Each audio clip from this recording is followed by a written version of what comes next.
देशात्मबोधक नाटक सहित भगत सिंह मंचस्थ। कंधमाल जिला स्थानीय गांधी स्मृति भवन ठारे 2 दिन धरी प्रत्यह संध्या 6:30 रे बनानी कला संगम फुलबाणी पक्षरु महान श्रेष्ठ देशात्मबोधक तथा ऐतिहासिक नाटक सहित भगत सिंह मंचस्थ होईछि।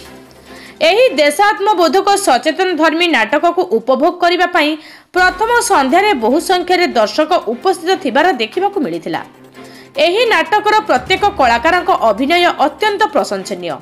प्रथम दिन में समस्त कलाकार अति सुंदर और निखुण भाव सेमानक चरित्र प्रदर्शन करी शताधिक दर्शकों मन और हृदय जिणिथिबारु समस्त कलाकार मानकु विभिन्न अनुष्ठान पक्षरु हार्दिक शुभेच्छा और शुभकामना जणा जायछि।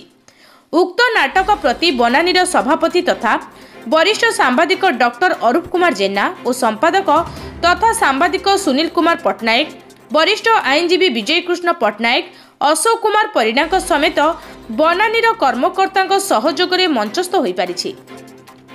एही नाटक उपभोग करिबा पई जिला मुख्य चिकित्सा अधिकारी संतोष पाढ़ी, पीएआईटीडीए गदाधर पात्र समेत बहु मान्यगण्य व्यक्ति उपस्थित थिले।